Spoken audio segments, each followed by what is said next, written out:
Hi and welcome to Blog Rope. Today, we're taking a look at the 10 biggest differences between PS5 and Xbox Series X consoles. With the arrival of new generation of gaming consoles in the market right now, it's time for a face-off. It's the time to decide which one is right for you. Is it Sony's PS5 or Microsoft's Xbox Series X? So, in order to help you make the right choice, we will be explaining the 10 biggest differences between PS5 and Xbox Series X consoles.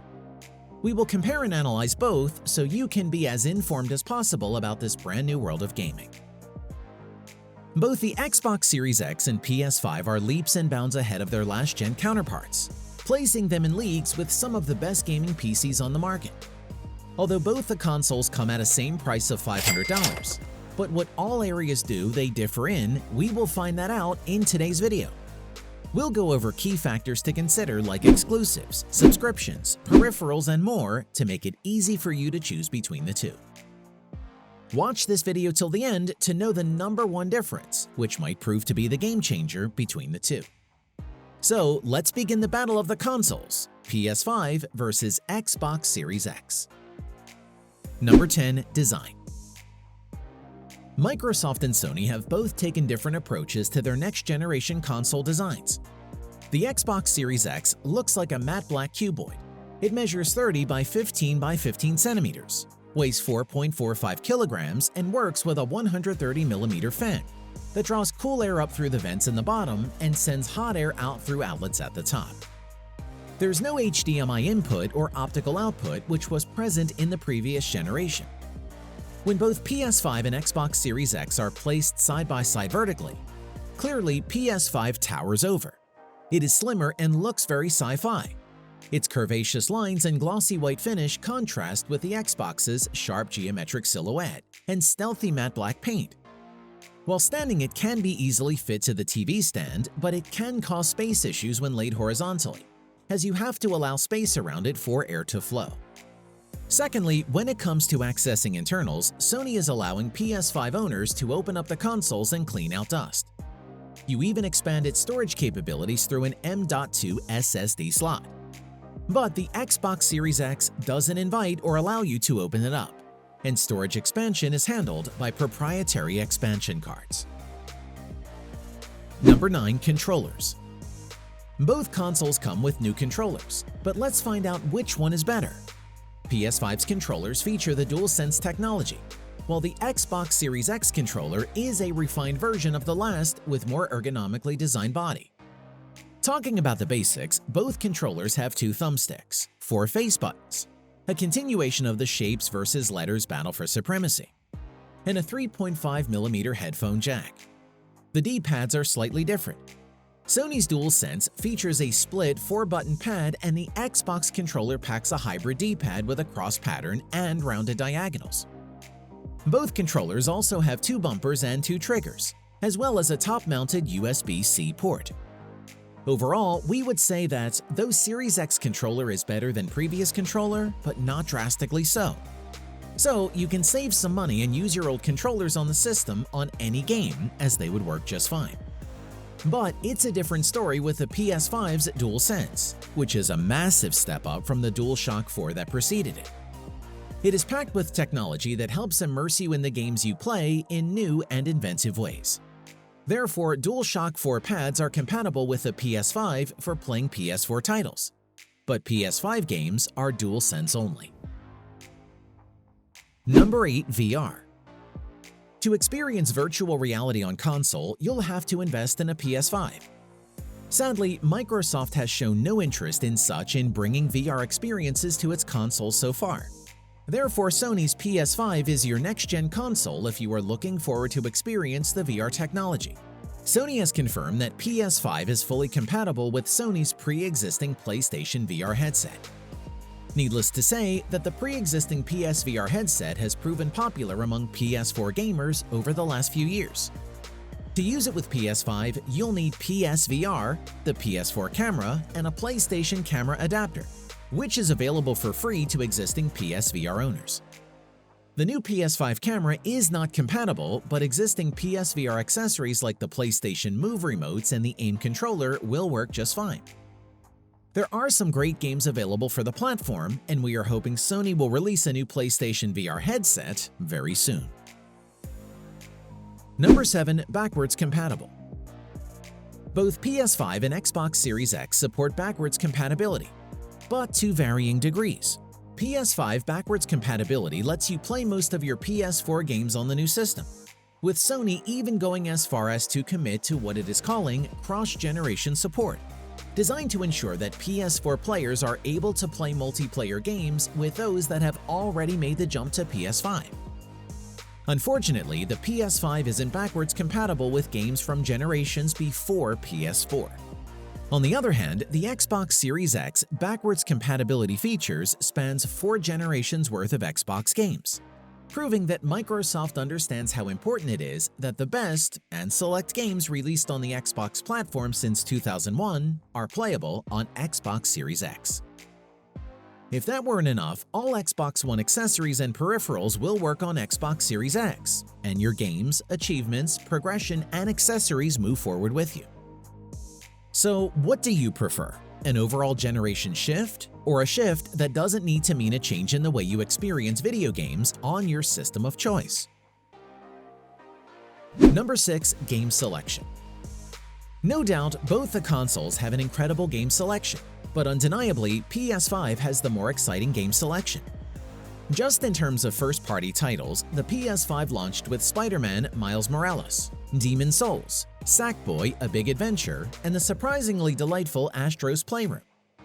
But Xbox Series X didn't have any exclusive titles at launch. Instead, Microsoft released a list of 30 optimized for Xbox Series X and S titles, including fan favorites like Gears 5, Ori and the Will of the Wisps, and Forza Horizon 4. While the Xbox Series X optimizations are indeed impressive, not all of these games are brand new, and they're all available on Xbox One, PC, or both. Beyond that, both consoles are well stocked with third-party titles like Assassin's Creed Valhalla, Borderlands 3, Fortnite, Call of Duty Black Ops Cold War, and so forth. They'll both get Cyberpunk 2077, Madden 21, and Destiny 2, with third-party parity continuing into 2021 and beyond. Number 5. Processor and hardware. Each of the new consoles is clearly and significantly more powerful than their predecessors, but by how much? And which is the most powerful full stop? The Xbox Series X is 4 times more powerful than Xbox One X. It supports a custom Zen 2 8-core processor running at 3.8 GHz per core. The PlayStation 5 runs on an 8-core Zen 2 processor too, but at 3.5 GHz per core. Both feature a similar RAM of 16 GB GDDR6. They also both run RDNA2 graphics.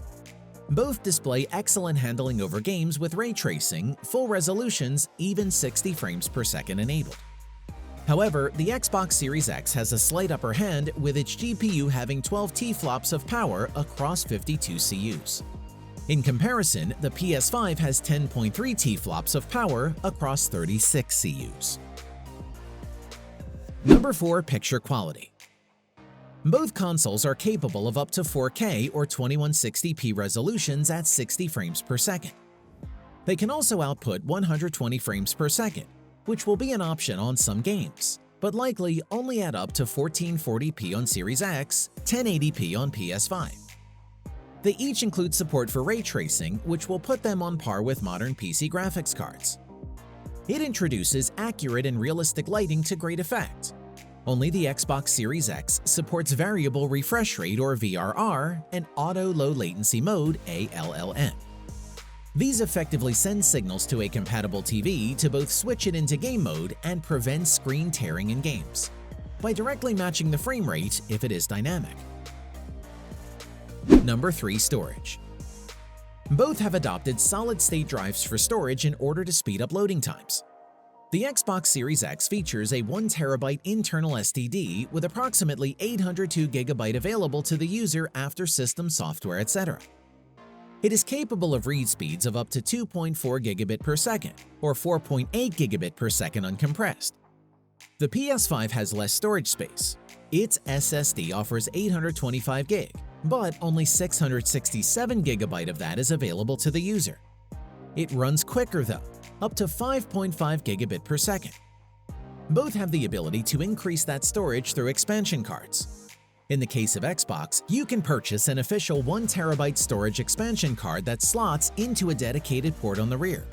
The Sony machine will also be able to be boosted through third-party PCIe Gen 4 SSD cards. But that option has not yet been activated. Each of the consoles can also play games stored on external hard drives and SSDs, but some of the next-gen features such as loading times will not work in that case. In fact, PS5 games stored on an external drive will not work at all. External storage is for PS4 games only, therefore. Number 2. Cloud Gaming. Xbox has cloud gaming with Xbox Game Pass Ultimate, formerly known as Project xCloud. It comes as part of the monthly Game Pass Ultimate subscription service and allows you to play over 100 Xbox One and Xbox Series X and S games on mobile devices. The PlayStation 5 supports PS Now, Sony's own cloud gaming service, but it's not as fully formed as xCloud and only available on PlayStation consoles and through a PC app. We can definitely expect more importance to be placed on cloud streaming by both companies in the future. Number 1. Subscriptions and Game Pass. The biggest difference that is a game changer between these two powerful consoles is the Game Pass. Game Pass, in case you don't know, is a service that gives users access to a ton of games. While both the companies offer such subscriptions, Xbox Series X have a clear advantage over the PS5. It is all thanks to Microsoft's huge investment in services such as Xbox Live, Play Anywhere, Games with Gold, and Xbox Game Pass. The Xbox Game Pass Ultimate comes at a $10 per month subscription service. It lets you download more than 100 games across a variety of genres and play them on Xbox Series X, Xbox Series S, Xbox One, PC, and even Android. Meanwhile, PlayStation announced additions to its PlayStation Plus service in the form of the PlayStation Plus Collection, a huge library of PS4 games to PS5 at launch. It comes with a subscription service fee of $60 a year, where you get 2 PS4 games and a new PS5 game each month. But it's easy to see how the Xbox Series X in particular benefits from a massive selection of on-demand games via Game Pass. Hope you enjoyed our list of 10 biggest differences between PS5 and Xbox Series X consoles. Tell us in the comments which gaming console are you planning to buy. Do not forget to give this video a big thumbs up. Thank you for watching this video. If you are new here, please push the notification bell to get the latest updates, and don't forget to subscribe to receive all of our latest videos. And share this with your dear ones. For more information, please visit blogrope.com.